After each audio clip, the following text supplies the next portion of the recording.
Right. Hello, everybody, and good evening, and welcome to another live stream. So, hope this finds you all well. And tonight we're going to have a real good chat about the whole corona mania, the vaccines, all these things that we can't seem to get away from. Well, I'm very delighted to have my special guest coming on in a minute or so, David McCollum, who's been on with me before. And he's a guy who knows what he's talking about, probably unlike most of the political class and the media class. But we'll get on to that. But first, you have to wait for a second. If you're watching this on Facebook, do make sure that you share and like it. If you're watching it on YouTube, share, subscribe, hit the notifications bell. Make sure YouTube aren't naughty and unsubscribe you. All my other channels are down below. You can find them: Gab, BitChute, etc., etc. They're down below if you want to find me over there. That's all good. If you like what David and I are going to talk about, give us a thumbs up. If you don't, best say nothing. And finally, of course, to keep the show on the road, if you do enjoy all this business, go to altnewsmedia.net/donate and drop £1 or whatever you want in the box over there. So those are all the things that I need you to do. So without further ado, if we can bring on our special guest, with all the way from the other side of the ban over the other side of Loch Ness, David McCollum. David, you're very welcome back. Good to see you. Hi, David. Thank you for having me back on. Yeah. Well, David, do you know something? The thing about this whole, well, it's been going on for a year. I mean, honestly, and it's not going away. But sometimes I think it's just really good to have a stream whereby we can examine some of the facts, some of the data. We always have to watch out because we're on the wonderful world of YouTube, David, YouTube and Facebook, and the fact checkers are out there. We have to be careful that we never use any misinformation because that would be a very wrong thing to do. But I guess talking about facts is reasonably safe. So anyway, it's good to see you. David, I wanted to start the show, but I wanted to share this meme cartoon, which kind of says it all. And to me, here's 2021. And folks, I don't know what you reckon to this, but sometimes I do think, David, a picture says 1,000 words. I mean, I guess this was being flagged up in 2020, that once the vaccines came, that was going to be it. So do you think that's a fair representation, David, of where we are in 2021? Oh, absolutely. I think, as I said the last time, at the beginning of this a year ago, we were all very fearful. You know, we've seen pictures of people dropping in the streets in China. We've seen significant lockdowns in Italy. Of course, yep. A lot of the information that has come out since then regarding Italy has to do with the, I think it's Lombardy, which is the area which had the greatest number of deaths, etc. Yep. But that area in Italy is also the same every year with seasonal flu. It has far, far higher rates of people dying than anywhere else in Italy. And a lot of it's to do with a very aged population. And actually, yep. When they I think there was some evidence came out that when they actually tested a lot of the aged population, they actually had very significantly low levels of vitamin D. Yeah. And also there was in that part of Lombardy, that part of Italy, there's very high air pollution. So a perfect recipe for upper respiratory tract infections, you know, low vitamin D, high levels of pollution, and aged population.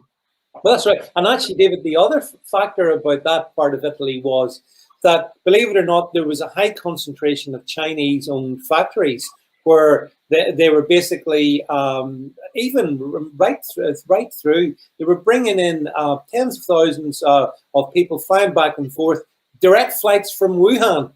So if ever there was an area that you were going to say it's not going to work out too well, Lombardy would be absolutely it. But as we talk tonight, just bring up this. Here's the map of Europe, and this is all linked into the whole AstraZeneca COVID vaccines. They've been paused, and you know you can see all the countries there. I mean, it'd probably be easier to show the countries where they haven't been paused. I think Belgium and maybe is it Switzerland maybe, but most countries have paused them. Interestingly, David, a lot of the British and, you know, maybe the Irish media class are saying, yeah, but look, this is, well, certainly the British media class are saying, this is the EU playing politics. Well, the last time I looked, Norway is not in the EU, Iceland's not in the EU. So, David, what do you make of this sort of rolling anxiety regarding the AstraZeneca vaccine? Well, I think quite early into the whole vaccination protocols, Norway, there was a lot of evidence coming out of Norway quite quickly that there was a significant increase in deaths in some of the nursing homes. And if you actually go into the government's own website, where it's recording adverse reactions, both to Pfizer and to the AstraZeneca vaccines, there's been, up until 28th of February this year, there was 524 deaths and 297,000 adverse events recorded. And if you actually go into AstraZeneca's own website, they have 62 pages of recorded adverse reactions. Now, there's a number of things you need to question. Okay, so let's not look at Europe per se, but let's look at America. In America, you have a thing called the vaccine-associated event reactions, adverse event reactions, the VAERS. Yeah. Between 2006 and 2009, the CDC gave $1 million to Harvard Medical School to investigate the accuracy and efficacy of the VAERS system.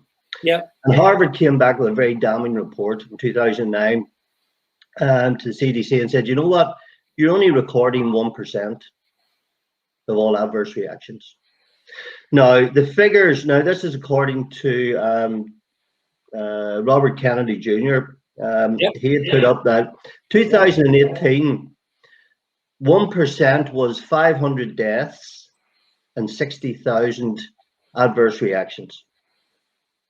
Now you extrapolate that out by 99%, you're talking 50,000, potentially 50,000 deaths and 6 million adverse reactions. And this is with vaccines that have been on the market for a significant number of years. You know, these are ones that had gone through full animal trials, full extended studies. They have a whole list of literature from that, and they're only picking up 1%. So we're using this yellow card system here. Yes, we are. How much of the adverse events are we actually recording? Because we know, according to the government, that if you had a positive PCR test, the gold standard of testing, if you had a PCR test that was positive, that if you died within 28 days, and now it's 60 days of a positive test, that goes down in your death certificate as having died with or from COVID. That's right. Yeah. However, if you have an adverse reaction to the vaccine, so if you die within a week or 2 weeks or 4 weeks or 6 weeks or 8 weeks of having the vaccine, that's a coincidence. Yes. Isn't it strange, that? So, weird. Yeah. And the media. So we are only, I think, and what really gets me. So you had Dr. McBride going for his vaccine yesterday. The whole photo shoot thing.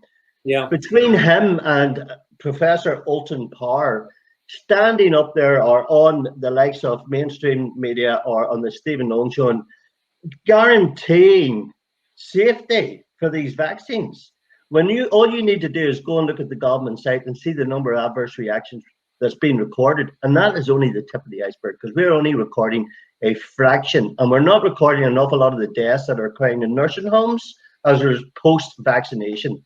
That's just being put down as coincidence, and that's not being recorded on the government websites. And they're standing there telling this is completely safe. And you have 19 countries now, and believe me, these countries did not halt their vaccination program, because at the same time in these other countries, you have the same number of people who can't wait to get the vaccine. So if they're pausing the vaccines, it's not just because there's a couple of deaths from clotting disorders. There's something more significant going on than that.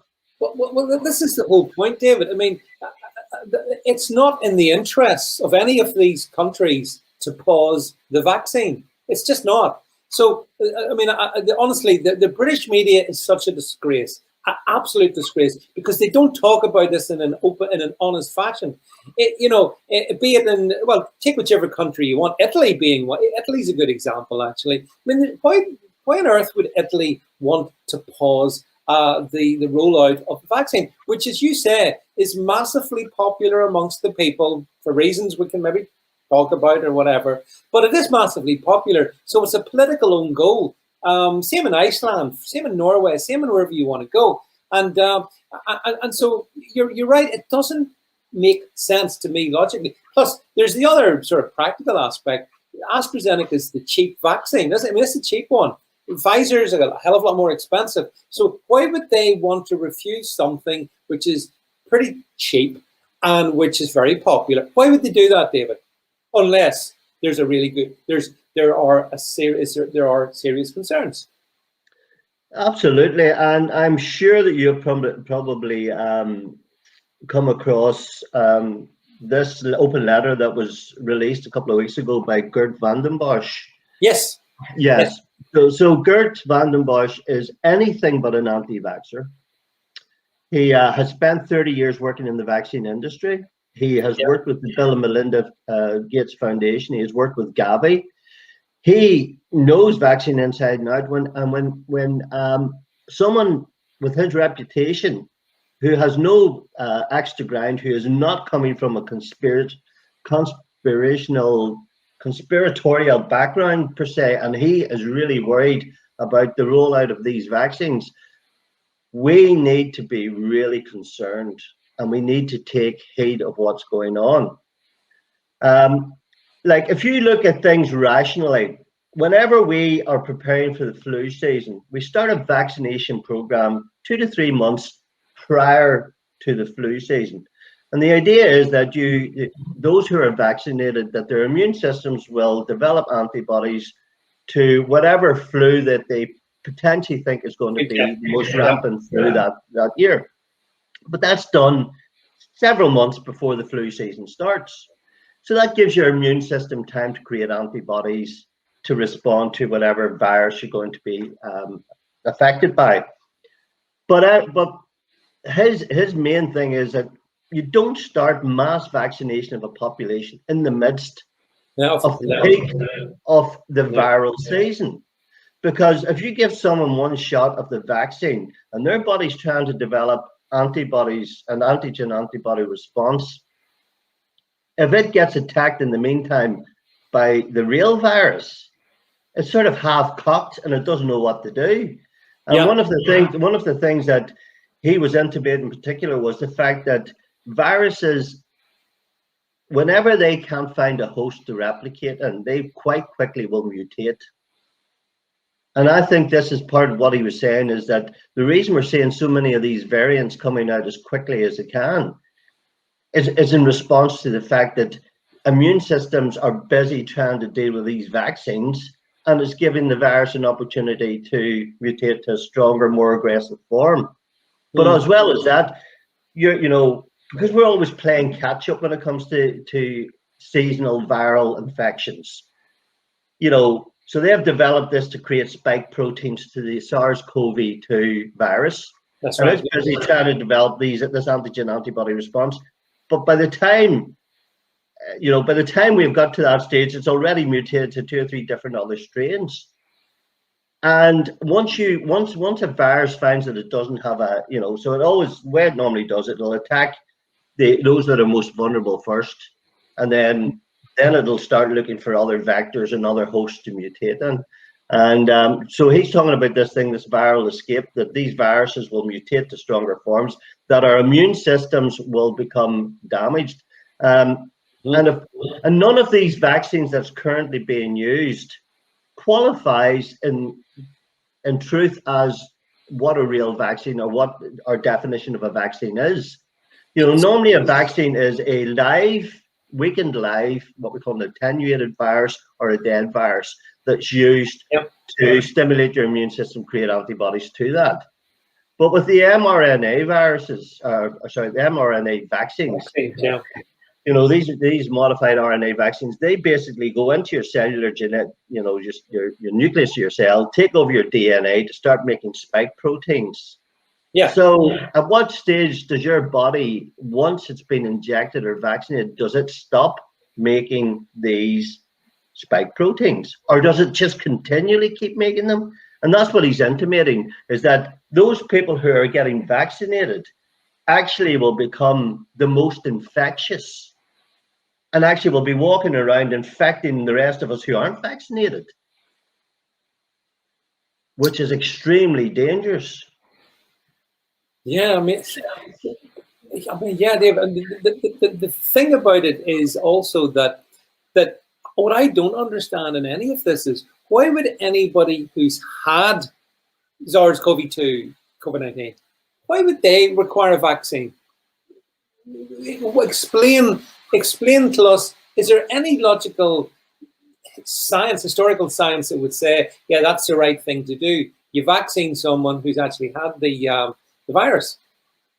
Right. So if you actually go back to 2003, when we had SARS-CoV-1, people who were infected back 17 years ago still have T-cell immunity to SARS-CoV-1.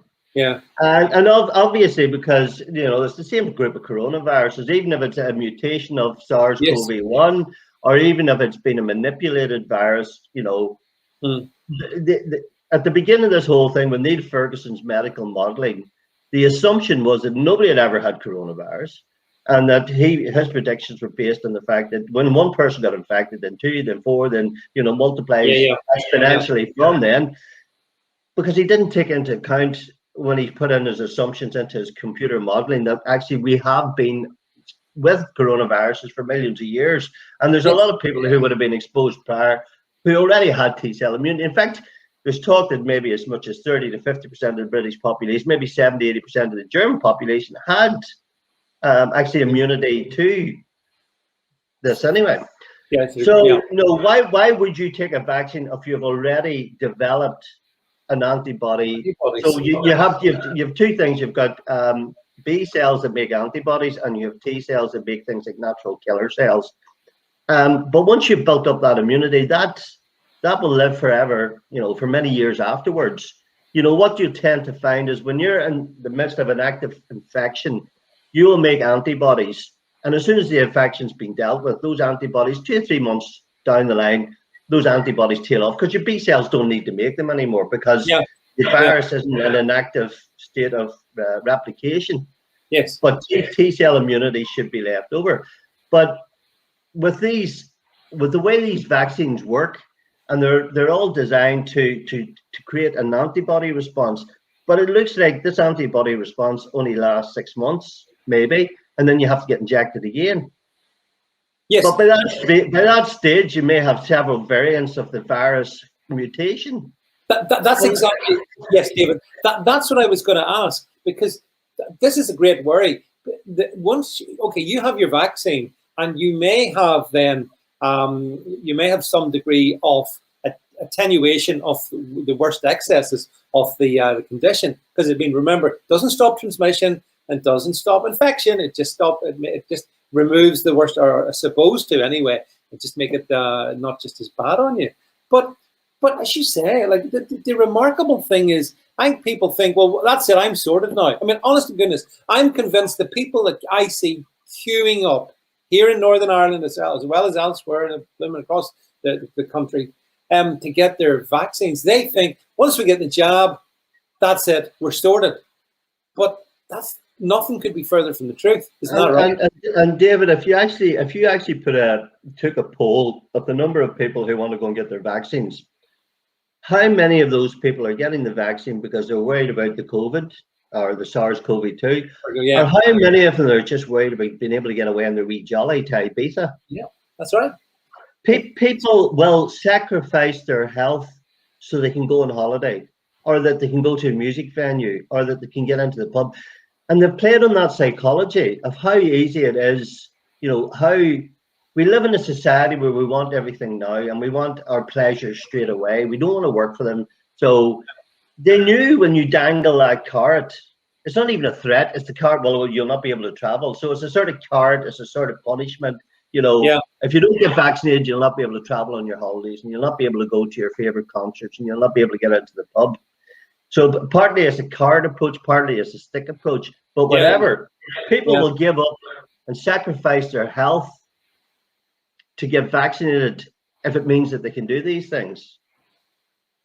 And obviously we're stuck. And obviously we're stuck in furlough as well. So there's a lot of people still sitting at home, not working, and getting 80%. And for some people that's fine. For other people, dropping down to 80% of their salary means that they're just about surviving. You know, someone very close to me is in that situation. You know, that 20% drop. She wants to be working because, you know, she struggles to pay her bills otherwise.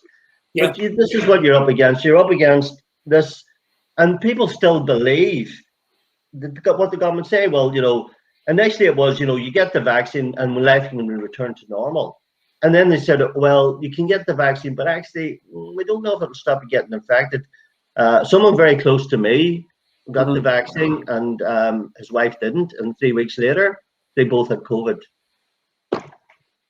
Yeah. So I said, well, why? Does that not tell you something? Oh, but I feel so much better protected now. And I said, look, I take my immune packs. I eat a good diet. I would rather keep my immune system primed so that it doesn't have to be infected, that I keep the virus at bay, you know, that I don't have to get a dose of the virus in order to develop this immune, because my immune system, my innate immune response is saying the virus has nowhere to go in me at the moment, touch wood. You know, it has no way of getting into my cells to replicate because I'm taking, you know, all my immune boosters. Yeah. Rather than me having to give I don't want to go like nearly, and you see it all over Facebook, the number of people that go along for these vaccines, and you know, some of them it's just a sore arm, some of them feel extremely ill for several days after. Yeah. And goodness, and then there's obviously those older people with maybe pre-existing conditions. Yeah, I've had one person that has got in touch with me. His father went and got it, and he was dead the next day. Yeah, there's no doubt that, and I think this is just a matter of observable record on social media. And I know it from personal. I mean, some people, it's everyone's choice if they want to go and take it. I don't believe that personally. That's a course I want to take. But it's remarkable the number of people that have gone and got it, and they haven't felt good, David, for maybe a week, maybe longer. And some of them, strangely, are actually younger than me. Again, I don't understand why, you know, again, people who are not at risk would want to take it. But they've been seduced by government propaganda. Let's be clear. They've been seduced. They reckon if I get this, I'm off to a fortnight in Spain or Greece or wherever it is, even though I think it's obvious to me that that's not going to happen. But they think that. Just like they thought 3 weeks to flatten the curve. But I wondered, you know, on the whole AstraZeneca thing, just bring up the next slide. I wanted your reaction to this, because you referenced it earlier. Our wonderful health minister here in Northern Ireland, Robin Swan, was lecturing people this morning. You don't get to choose which COVID vaccine you get. You'll take what you're given if you're, you know, and be thankful for it. And obviously, David, he's panicking that people here in Northern Ireland might look at Southern Ireland, where they've also paused it, and think, well, hang on a second, we maybe just don't want to be rushing to get this AstraZeneca jab. But Robin's saying, no, you have to. And anyway, you can trust authorities, because obviously the European Medical Authority and the UK regulatory bodies, they're saying there's no obvious problem at this point in the game. They're saying that. But I thought it was remarkably, if we just take the slide off and just bring us back, I thought it was remarkable coincidence that on the day the news broke yesterday, there was the chief medical officer himself, Dr. McBride, with the cameras all ready to capture him, well, seemingly taking his job. And I thought to myself, that's a bit of a coincidence, isn't it? You know. Yeah, so, and I must say that gave me so much more comfort. You know, I thought to myself, well, if Michael McBride had his vaccine, I'm actually really angry. You know why? I'm 56 years of age, and my 50-year-old girlfriend has been offered the vaccine 3 times. and I haven't been offered it yet. And, well, you know, it's not BLM, it's DLM. Davy's Life Matters. And they don't care about me. Actually, no, it's not. I don't, but I'm looking forward to them phoning me and offering me the vaccine so I can tell them politely where I would like them to stick the jab, because it won't be stuck in me. oh yeah, well, I have to say, to even make you more angry, I was kindly offered it because I'm a little bit older than you, and I had to Discrimination. I had to kindly refuse it. No, thank you very much. You can give it whoever you want. But I just thought, again, you know, there's surely people must wonder if we look on the island of Ireland. In fact, actually, I wanted to show you this. I wonder, can we just in the slide deck we've got below, can we just get the maps? Yeah, I wanted to show you this, David, because this sums it up really. Here we go. This is one of my favorite ones that I like to bring up. This is, folks, if you're watching this on the stream, so this is basically the European landmass, and it's showing excess deaths. So deaths above what you would normally expect for this time of the year. And you can see there, David, that there is no excess deaths pretty much across the piece. A wee bit in Portugal, a wee bit in Italy. That's pretty much it. Other places that there's not. So I wanted to talk to you about this. So at this point in time, you know, where we're being told it's still very dangerous. We still have to follow the data, have to follow the science. Well, there is a bloody science, and there's no excess deaths. So how does that work? How do we have this extraordinarily dangerous situation we're still in, because we're still locked down to significant degrees, and there's no excess deaths? Explain that to me.